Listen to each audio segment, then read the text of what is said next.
Bendecimos el nombre de nuestro Señor Jesucristo, porque esta noche nos concede el Señor presentarnos delante de su presencia para compartir la palabra, la reflexión que Él trae para cada uno de nosotros.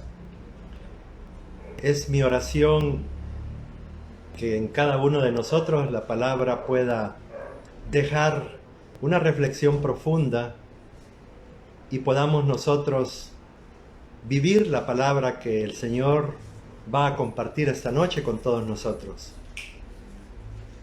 En primer lugar, quiero agradecer la misericordia, la gracia de nuestro Señor, porque nos permite estar esta noche conectados a través de este recurso y por medio del Espíritu Santo. Vamos a orar esta noche para entregar este tiempo al Señor y suplicarle a su Espíritu Santo que ministre nuestra vida, nuestra mente, nuestro corazón y la boca que va a ser usada para transmitir el mensaje de Dios, de la palabra de Dios. Bendito Padre, te damos gracias esta noche en el nombre de Cristo Jesús, porque Señor, nosotros necesitamos estar escuchando tu consejo, tu palabra, que nuestra caminar sea en base a tu palabra, Señor, y no en base a toda la mezcla que se ha filtrado en las iglesias, en los ministerios y en los púlpitos. Señor, que esta noche tu palabra pueda establecerse en nuestro corazón y convertirse, Señor, en parte de nuestro ser, en parte de nuestra vida, Señor, en parte de nuestro sentir, de nuestro pensar, de nuestro hablar. Dirígenos, por favor, Espíritu Santo, para que podamos nosotros cada día más aproximarnos a la naturaleza de nuestro Señor Jesucristo. Te suplicamos en el nombre de Cristo Jesús que por medio de tu Espíritu Santo nosotros podamos ir desarrollando en nuestra vida la personalidad y la naturaleza de nuestro Señor Jesucristo, el ejemplo de nuestro Señor. Que pongamos la mirada en Él y no en filosofías y no en enseñanzas humanistas. Te suplicamos que tu Espíritu Santo tome control de nuestra mente, de nuestro corazón, de nuestra alma, de nuestro espíritu, para que podamos ser guiados dócilmente a toda justicia y a toda verdad. Te lo suplicamos con acciones de gracias en el nombre de Cristo Jesús. Gloria a Dios. Esta noche, con la ayuda del Señor, vamos a reflexionar acerca de un tema muy interesante, muy propio de lo que estamos viviendo. El tema es a manera de una pregunta reflexiva, ¿verdad? ¿Dónde está Dios cuando hay crisis? ¿Dónde está Dios? Porque, hermanos, en medio de cualquier circunstancia adversa, nosotros estamos viviendo ya desde hace algún tiempo esta pandemia. Y hermanos, a cada uno le ha afectado de diferentes maneras, con diferente intensidad, en algún momento de todo este tiempo que tenemos ya de estar viviendo esto, ¿verdad? Ha habido en algunos momentos de angustia. Todos sentimos la amenaza que hay de la pandemia para cada uno de nosotros y nuestros familiares, ¿verdad? Nuestros parientes. En algunos de nosotros ha habido también algún dolor por alguna pérdida. Pero en general, hermanos, toda la Biblia nos responde que Dios siempre ha estado y estará ahí en medio de su pueblo, reinando y dirigiendo absolutamente todo de manera soberana para glorificar su nombre. Es santo y es a través de los siglos y de los acontecimientos en todo el mundo. Pero, ¿qué significa la soberanía de Dios? Eso que Dios está en medio de su pueblo reinando y dirigiendo absolutamente todo de manera soberana. ¿En qué consiste la soberanía de Dios? Bueno, la soberanía de Dios significa la suprema autoridad de Dios. La suprema autoridad de Dios significa la más alta, la máxima autoridad que puede haber sobre el universo. Él es Dios y está representada esa soberanía por el carácter divino, que es el único creador y gobernante del universo. Es el que tiene toda potestad en los cielos y en la tierra, de modo que nadie puede impedir sus propósitos ni resistir su voluntad. Él levanta y derriba reinos. Él pone y quita gobernantes, dice su palabra. Porque aunque nosotros seamos débiles y frágiles, Dios no lo es. Dios es fuerte. Dios ha sido omnipotente. Y como ha sido revelado en Jesucristo, es Dios fuerte, todopoderoso, es eterno, inmutable. Significa que no cambia de acuerdo a las circunstancias. Nosotros muchas veces cambiamos de opinión, de decisión, de punto de vista, de parecer, de acuerdo a las circunstancias que nos apremian, ¿verdad? Dios no cambia, es soberano, es misericordioso y compasivo, y es quien reina sobre todo y sobre todos. Es quien está y ha estado controlando cada circunstancia actual, pasada y futura en el mundo por amor a su nombre. Así dice su palabra. A su nombre, Jesucristo. Ese es el nombre de Dios. Por eso debemos aprender a conducirnos en estos tiempos de crisis, de pandemia, sin perder de vista, sin desenfocarnos, de que todo lo que hagamos sea para glorificar el santo nombre de Jesucristo en nuestras vidas.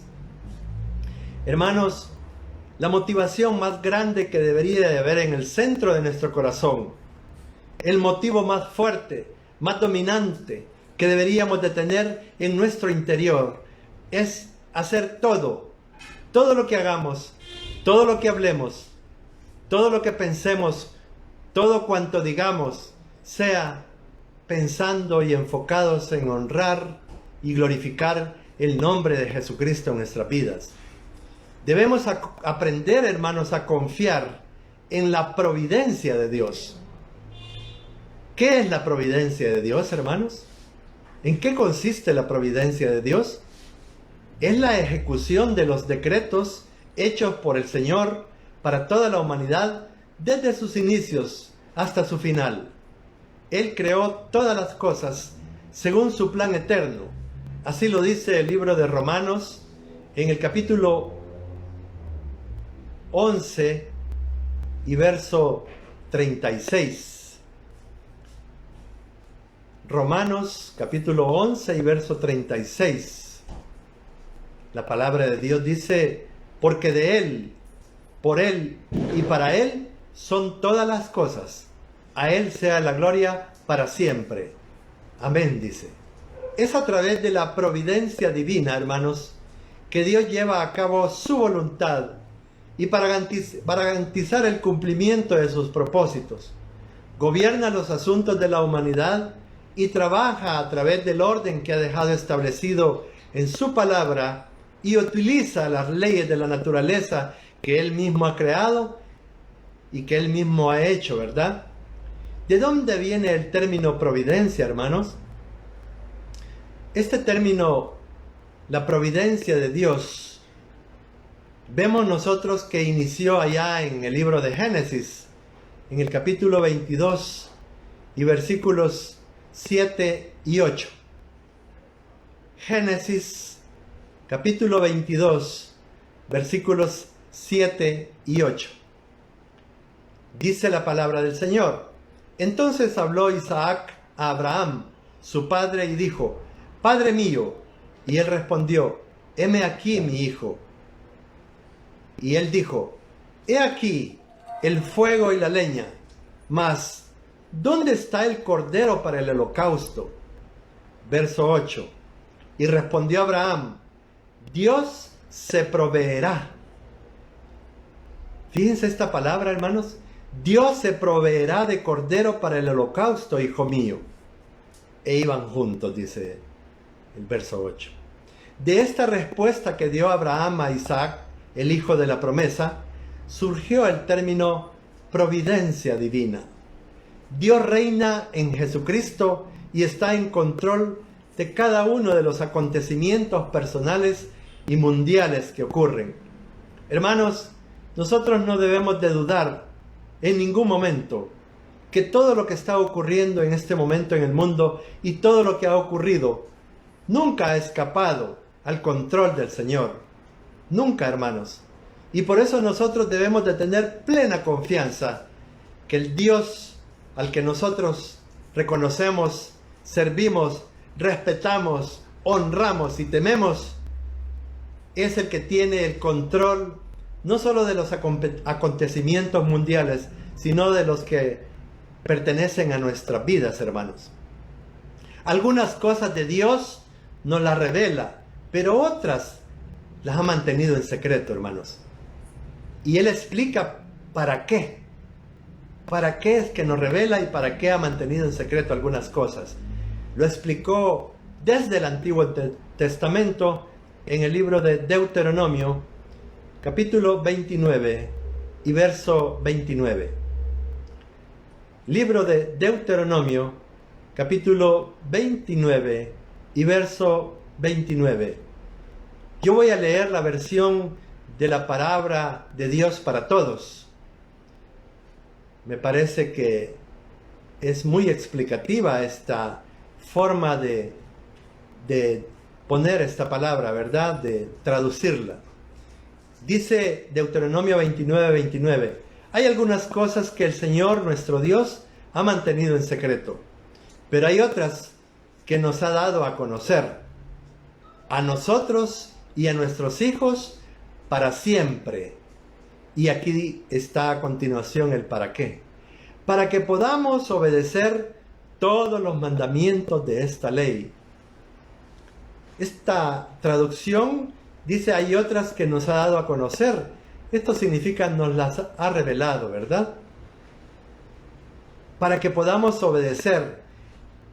De la manera en que nosotros podemos obedecer dócilmente la palabra de Dios, es que nosotros confiemos en ella, es que nosotros creamos en ella, es que nosotros en nuestro corazón certifiquemos que es fiel y verdadera la palabra del Señor. Y nosotros podemos ver, por ejemplo, las plagas que acontecieron sobre Egipto, allá cuando el Señor envió a Moisés a hablar con Faraón para que dejara libre a su pueblo. Dice la palabra allá en el libro de Éxodo: deja ir libre mi pueblo para que me celebre fiesta en el desierto. Pero también dice: deja ir libre a mi pueblo para que me sirva. Entonces, estas plagas, hermanos, demuestran que Dios controla todo. Siempre lo ha hecho, hermanos. Siempre ha controlado todo.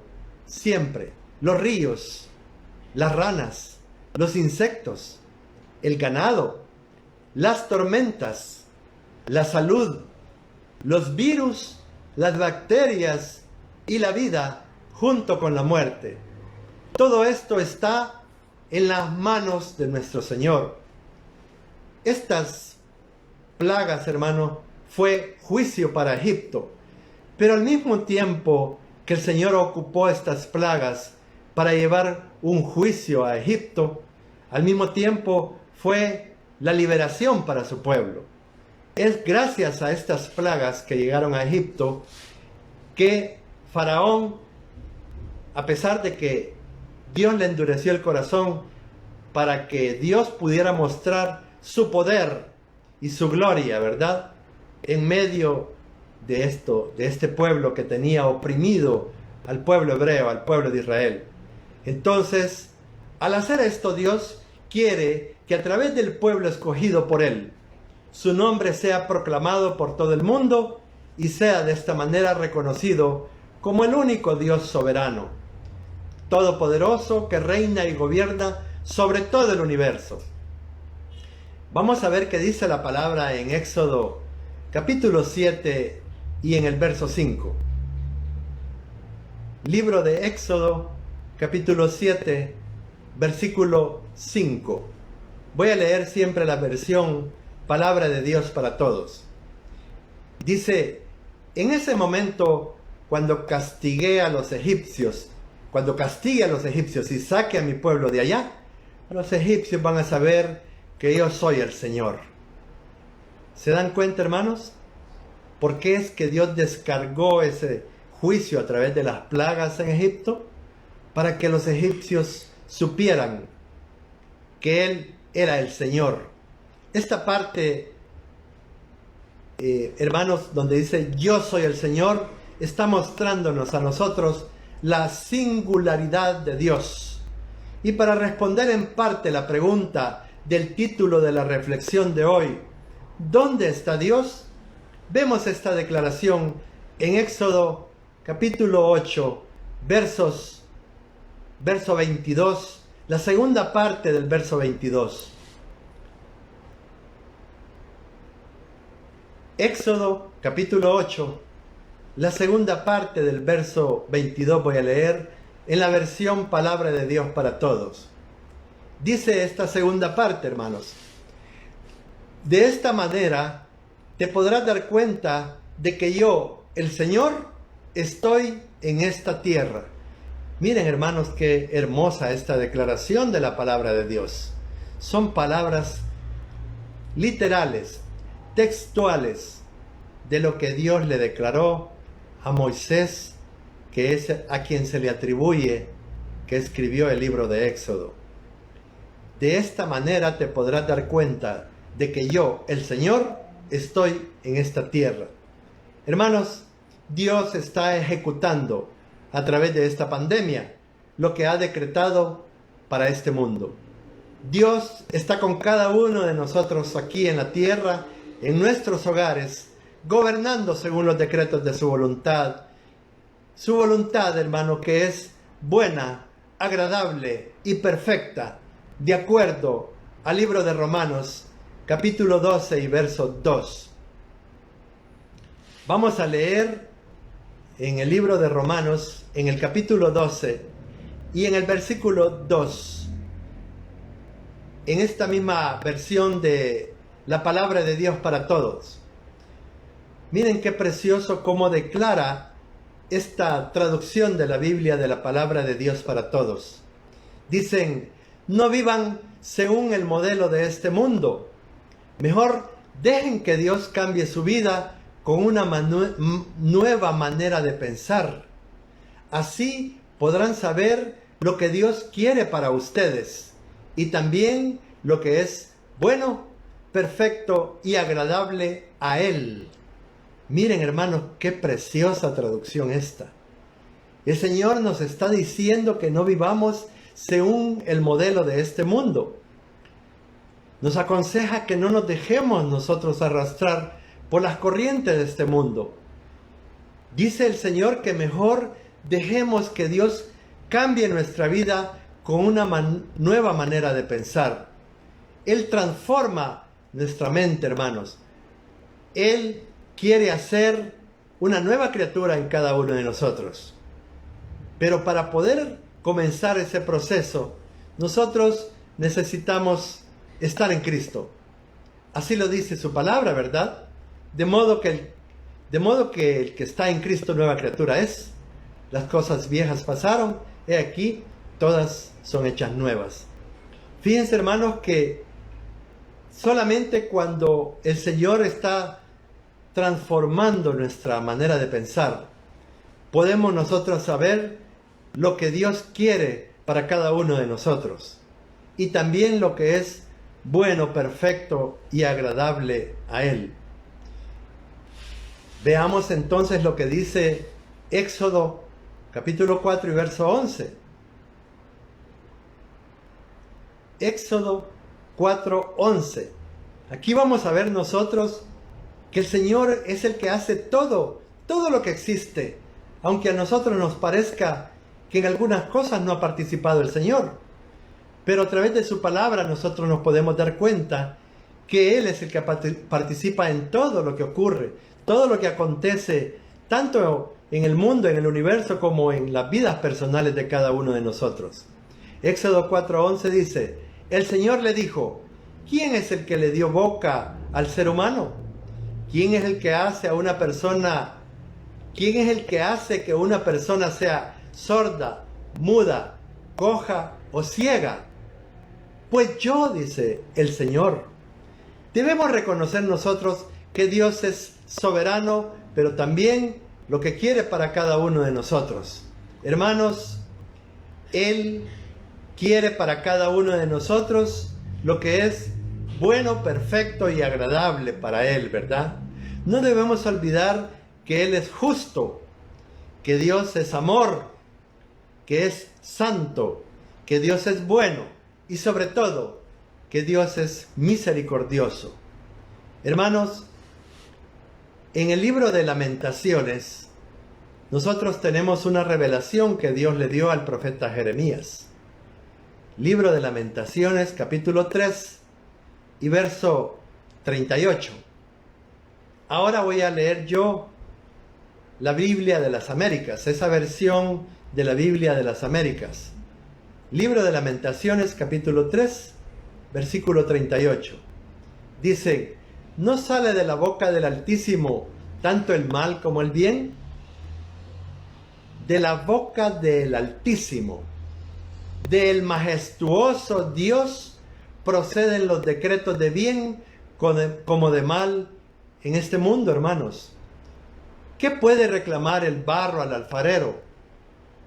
¿O cómo puede reclamarle la vasija a quien la hizo?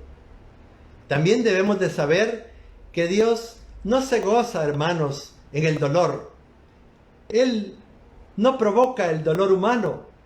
Así nos lo reveló en Jesucristo en la Biblia, que vino a buscar a los enfermos, a los perdidos de manera compasiva, hermanos. Si Dios solo aplicara su justicia sin misericordia ante un mundo lleno de pecados y ante quienes los practican, ¿qué es lo que Dios, un Dios justo, sin misericordia, tendría que hacer sobre cada uno de nosotros, hablando de toda la humanidad?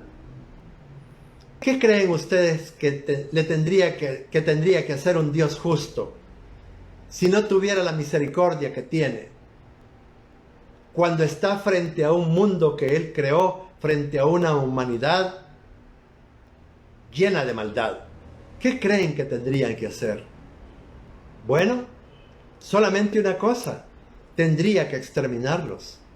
Pero hermanos, si no lo ha hecho, si ha salvado a 8 del diluvio, solamente esos 8 se pudieron salvar y el resto de la humanidad pereció ahogada, anegado por el agua. Entonces, si no ha exterminado a esta humanidad malvada, perversa, hermano, entonces quiere decir que es un Dios de amor, ¿verdad? No hay duda que es un Dios de amor, paciente con el pecador, esperando que se arrepienta. Eso sí, el Señor es paciente, pero está airado todos los días con el pecado, la práctica del pecado. Esa la abomina el Señor. Pero no precipita sus juicios, no derrama su ira de primas a primeras, sino que es muy paciente, ¿verdad? Esperando que el pecador se arrepienta. En el libro de Lamentaciones, en el capítulo 3 y en el verso 33, miren lo que dice el Señor. Miren lo que reveló el Señor a Jeremías. Lamentaciones capítulo 3, versículo 33. Dice: porque Él no castiga por gusto, ni aflige a los hijos de los hombres. Preciosa palabra, ¿verdad, hermanos?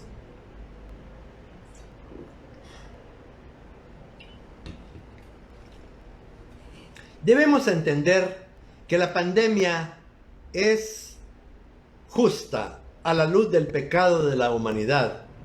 Es un juicio de Dios que está airado, hermanos. Así lo dice Romanos 1:18. ¿Por qué es que el Señor está airado, hermanos? Aquí lo explica en el libro de Romanos, en el capítulo 1, comenzando en el verso 18. Porque la ira de Dios se revela desde el cielo contra toda impiedad e injusticia de los hombres que detienen con injusticia la verdad. Miren, hermanos, cómo el ser humano le encanta la mentira, le encanta vivir de fantasías, de cosas que se inventa y no toma en cuenta la verdad de Dios en su vida. Miren lo que dice el verso 21.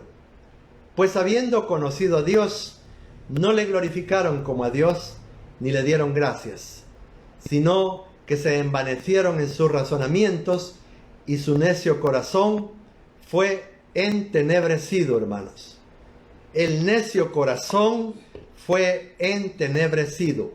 Hermanos, el verso 22 termina diciendo, profesando ser sabios, se hicieron necios. ¿Cuántas veces nosotros nos encontramos con personas que hacen alarde de lo que han leído, de lo que se han aprendido de memoria en libros de filosofía, en libros de psicología, en libros de humanismo, y exhiben todo su humanismo y todas esas filosofías como la única verdad que ellos han conocido, y no le quieren prestar atención a la palabra de Dios, porque les han dicho que esa no es la palabra de Dios, que eso fue escrito por hombres, ¿verdad? Y que es un libro muy viejísimo, y que es un libro que fue escrito para otra cultura que no es la nuestra, que ya está desfasado. Así han aceptado ese engaño y esa mentira. Y entonces se quedan sin conocer la verdad, pero profesan ser sabios. Y con esa sabiduría del mundo, ¿verdad? Porque no es la sabiduría de Dios, esa sabiduría del mundo que la Biblia la señala como animal y diabólica. Nosotros tenemos que tener mucho cuidado, hermanos. Tenemos que aprender a discernir las mezclas que muchas veces nosotros escuchamos y que no alcanzamos a distinguir que está mezclada la palabra que está entrando por nuestros oídos y llegando a nuestro corazón. Hermanos, tenemos que ser muy cuidadosos con eso, porque cuando nosotros vemos el registro de las pestes en las Escrituras, a algunas naciones, incluyendo a Israel, encontraremos que no fueron pruebas. No fue por pruebas que llegaron esas plagas y esas pestes, hermanos, a muchos pueblos, incluyendo al pueblo de Israel, sino que fueron juicios por la maldad que ellos practicaban y que no querían apartarse de ella, por la desobediencia, por sus berrinches, por la dureza de corazón. La buena noticia, hermanos, porque el Evangelio nosotros sabemos que son buenas noticias de salvación. Y la buena noticia en todo esto es que la misma pandemia que estamos viviendo es un instrumento de bondad según el propósito de Dios. Fíjense que, si bien es cierto, es un juicio de Dios, pero también es un instrumento de bondad para el pueblo de Dios. Veamos qué dice el libro de Lamentaciones en el capítulo 3 y en el verso 32. Libro de Lamentaciones, capítulo 3 y versículo 32. Miren cómo es la providencia de Dios, hermanos. Dice, antes, si aflige, también se compadece según la multitud de sus misericordias. Gloria a Dios por eso, ¿verdad, hermanos? Tenemos un Dios justo, pero al mismo tiempo misericordioso. Aún cuando ejecuta sus juicios, muestra a través de su gracia la protección para sus escogidos que nos hemos arrepentido.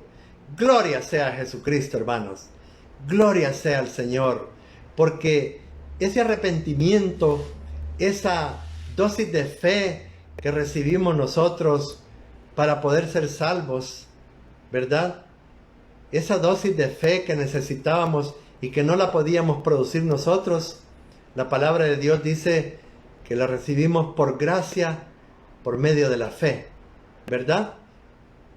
Para ser salvos. Y esto no de nosotros, dice, sino que es un don, es un regalo de Dios. Al ver la providencia de Dios en quien creemos y en quien confiamos, vemos en ello que nos ama. No hay duda, hermanos, que cuando vemos la providencia de Dios, vemos el amor de Dios en todo ello. Vemos que es un Dios de amor. Es un Dios que es amor, hermanos, porque Dios no es divisible, no está compuesto por partes, sino que esos son sus atributos. Si bien es un juicio para el mundo, para nosotros sus hijos es una prueba de su misericordia. No debemos dudar del amor con que Dios nos ve y nos trata. Este es un tiempo en el que se evidencia a los verdaderos cristianos de los falsos. Hermanos, todos estos juicios de Dios, esta pandemia y esto que estamos viviendo como una amenaza, deja de manifiesto y va a poner en evidencia a los verdaderos cristianos de los falsos cristianos. Es a través de las decisiones que tomemos en estos tiempos que evidenciarán, hermanos, si Jesucristo verdaderamente es nuestro Señor, nuestro Salvador, nuestro Rey. Si estamos realmente confiando en que todo lo que suceda en nuestras vidas y a nuestro derredor, sea doloroso o no, va a servir para glorificar su nombre y para bien de sus elegidos que lo aman. Recordemos, hermanos, que la palabra de Dios en el libro de Romanos capítulo 8 y verso 28 dice: y sabemos que los que aman a Dios, todas las cosas les ayudan a bien. ¿Verdad, hermanos? Esto es a los que conforme a su propósito han sido llamados. Nosotros hemos sido llamados, hemos sido elegidos y hemos sido apartados. Pero todavía falta algo más. No basta con haber sido elegido, llamado y apartado, ¿verdad? Necesitamos ser hallados fieles, hermano. Entonces, nosotros tenemos que aprender a glorificar el nombre de nuestro Señor Jesucristo en todas las cosas que nos ocurren, en todo lo que llega a nuestras vidas. Sea esto agradable o desagradable, lo consideremos nosotros para nuestro beneficio o lo consideremos adverso. En todo nosotros debemos de enfocarnos de que debemos glorificar el nombre de nuestro Señor Jesucristo, ¿verdad? Sea en esta vida o en la eternidad, hermanos. No importa. Hasta llegar a afirmar lo que el apóstol Pablo dijo en Filipenses, capítulo 1, versículos 20 y 21. En la carta a los Filipenses, nosotros leemos algo en lo que llegó a confiar de manera completa y absoluta el apóstol Pablo. Y esa es nuestra meta, hermanos.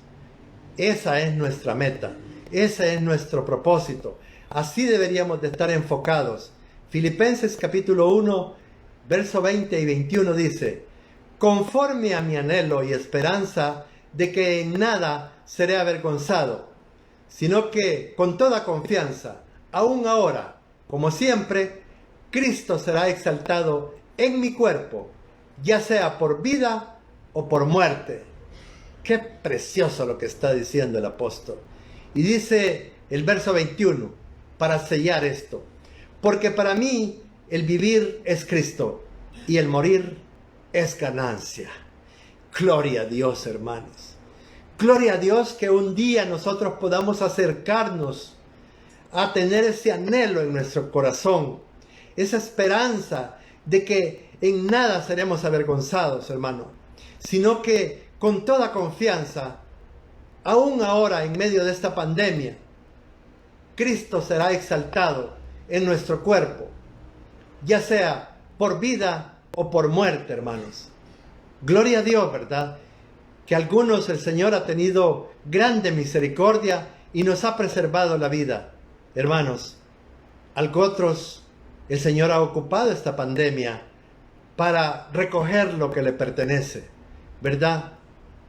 Para que Cristo siempre sea exaltado en nuestro cuerpo, en nuestra vida, en las cosas que nos ocurren, sea de cualquier índole, hermanos, sea de enfermedad, sea de prosperidad, sea de escasez, sea de sufrimiento, sea de aflicción, de lo que sea, hermanos, que Cristo sea exaltado en nosotros, en nuestra vida. Ese debería de ser el propósito por el cual deberíamos de aprender a hacer todo lo que hacemos. Que nuestro matrimonio se mantenga a la luz de la palabra para que Cristo sea exaltado en él.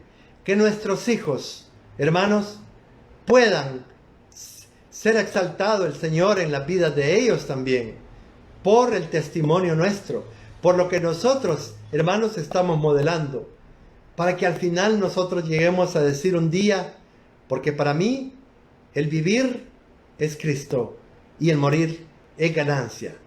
Pocas frases podrían, hermanos, resumir de manera tan clara la visión eterna del apóstol Pablo para su vida, al ser Jesucristo el motivo de todas sus acciones.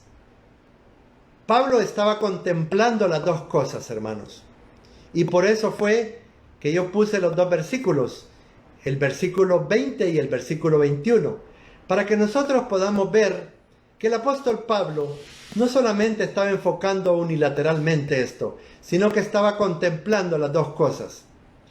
Él estaba viviendo para predicar y enseñar el Evangelio, o muriendo para entrar en el gozo del Señor. Hermanos, él sabía que si él vivía, su vida tenía un significado muy grande para predicar y enseñar el Evangelio. Pero también sabía, hermanos, y no temía, que si él moría, era para entrar en el gozo de su Señor. Gloria a Dios. Ambas cosas le atraían al apóstol. Por eso él reconoce que no sabe qué elegir. Él establece una unión entre morir y estar con Cristo. Fíjense, hermanos, que el apóstol Pablo establece una unión, pero estrecha, ahí en Filipenses, en el capítulo 1 y en el versículo 23. Veamos que dice Filipenses 1:23. Pues de ambos lados me siento apremiado, teniendo el deseo de partir y estar con Cristo, pues eso es mucho mejor. Pero miren lo que dice en el versículo 24, hermanos. Él sabía que partir era mucho mejor, porque si él moría, iba a estar con Cristo. Pero miren lo que dice el verso 24. Sin embargo, continuar en la carne es más necesario por causa de vosotros. La entrada personal de cada uno en la gloria, que de no mediar obstáculo a causa de nuestros pecados, tendrá lugar enseguida después de la muerte.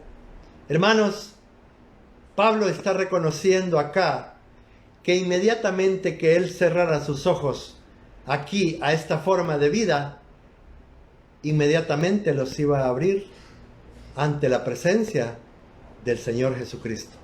Iba a entrar en el gozo de su Señor. Entonces, por supuesto que la entrada de cada uno en la gloria de nuestro Señor, si no hay obstáculos a causa de pecados no confesados, de esos pecados ocultos, que hermanos, es indispensable, es necesario que nosotros confesemos todos nuestros pecados delante del Señor para alcanzar misericordia, hermanos.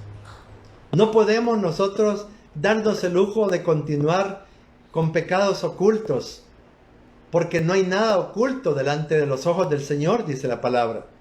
Entonces, por el momento, está firmemente persuadido.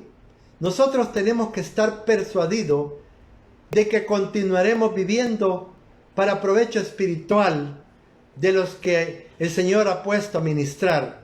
Así como Pablo estaba total y absolutamente persuadido de que si continuaba viviendo era para provecho espiritual, en este caso de los filipenses y también de otros a los que él predicaba, ¿verdad? En sus viajes misioneros, a fin de que avancen más y más en la vida cristiana hacia la madurez. Hermanos, nosotros no debemos desmayar nunca en compartir con las personas que Dios nos acerca a nuestras vidas, porque donde quiera que nosotros nos movemos, hermanos, en los trabajos, en el vecindario donde nosotros vivimos por periodos de tiempo, pues el Señor siempre nos acerca a personas, ¿verdad? Pues a estas personas nosotros debemos de proclamar el Evangelio, debemos de enseñarles la palabra, pero la palabra equilibrada, hermano.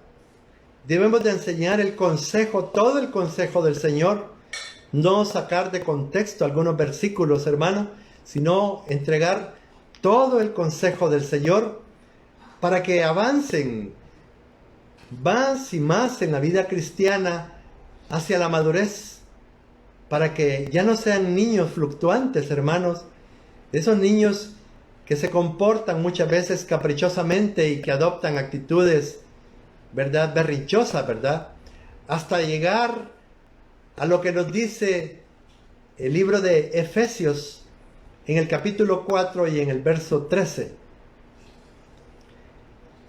¿Hasta dónde debemos de desarrollar la madurez cristiana, hermanos?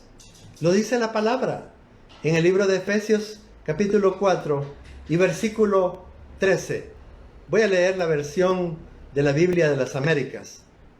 Dice: hasta que todos lleguemos a la unidad de la fe y del conocimiento pleno del Hijo de Dios, a la condición de un hombre maduro, a la medida de la estatura de la plenitud de Cristo. Hermanos, todo el propósito de Dios en nuestras vidas es desarrollar la estatura de la plenitud de Cristo en cada uno de nosotros. Dios, hermanos, lo que quiere es reproducir a nuestro Señor Jesucristo en la vida de todos los que se lo permitamos. Porque, hermanos, tenemos que rendir completamente nuestra naturaleza humana, esa naturaleza caída, que siempre va a estar ahí, hermanos, oponiéndose a la naturaleza espiritual, dice la palabra. Pero nosotros tenemos que llegar al pleno conocimiento del Hijo de Dios, al pleno conocimiento de nuestro Señor Jesucristo. Hermanos, es a Él a quien nosotros estamos siguiendo. Él es nuestro modelo, Él es nuestro blanco perfecto, Jesucristo. Y Él, hermanos, en ningún momento modeló prosperidad, sino al contrario. Dice la palabra que se hizo pobre para enriquecer a muchos. ¿Se acuerdan cuando le dijo a aquel que le dijo: te quiero seguir? El Señor le dijo: el Hijo del Hombre no tiene ni dónde recostar su cabeza. Esa fue la vida que el Señor nos modeló, hermanos, ¿verdad? La condición de un hombre maduro a la medida de la estatura de la plenitud de Cristo. Amados, debemos afirmar hoy en nuestros corazones que Dios ha estado, está y siempre estará en cualquier circunstancia que estemos atravesando, por difícil que nos parezca.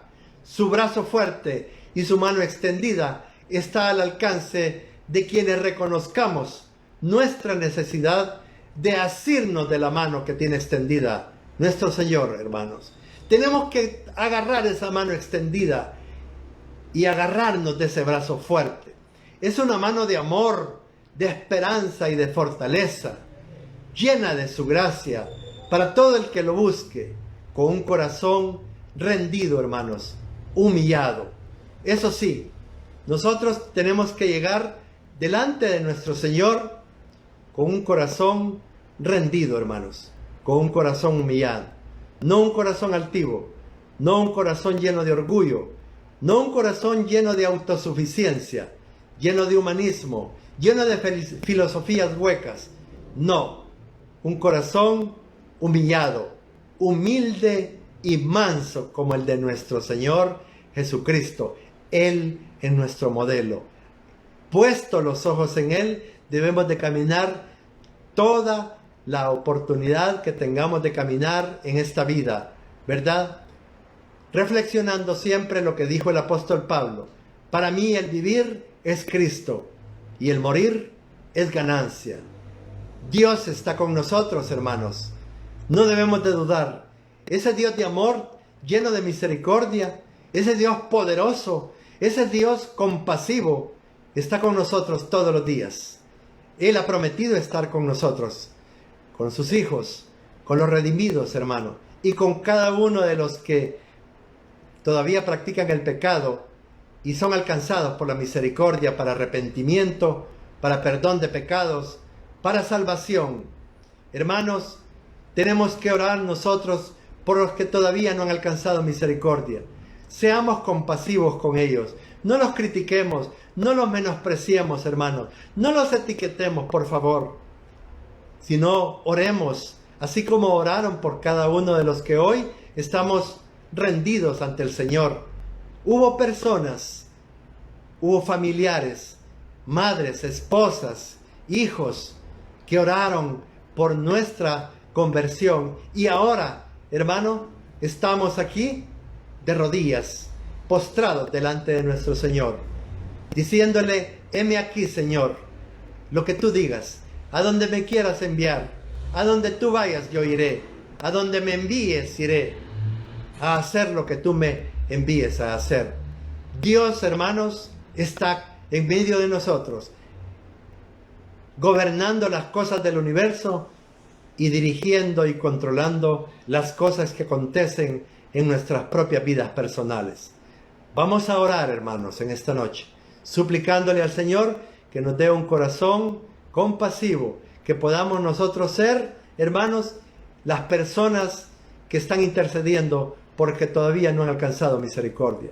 Bendito Padre, te damos gracias esta noche por habernos alcanzado, porque tu misericordia nos alcanzó cuando estábamos, Señor, a la orilla de caer hacia ese abismo profundo, hacia el infierno.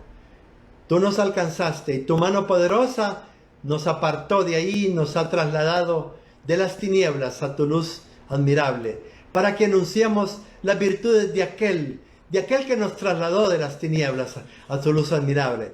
Tenemos que tener cuidado, Señor. Ayúdanos a ser cuidadosos y no exaltar tanto las virtudes de ningún ser humano, sino simplemente reconocer que hay personas a las que tú nos has acercado para que guíen nuestros pasos y podamos imitar su fe, dice, a los pastores que nos has puesto para que imitemos su fe, su obediencia a tu palabra, Señor. Señor, bendice a cada familia, a cada hogar, a cada cabeza de hogar, para que puedas tú ser la cabeza de cada hombre, Señor, de cada mujer de Dios que está en la brecha, que ha puesto la mano en el arado y que ha decidido seguirte a donde tú vayas, Señor. Señor, bendice a tu pueblo y a los que vayan a llegar por el testimonio de nosotros, Señor, y por la palabra que nosotros podamos predicar. Señor, qué bendición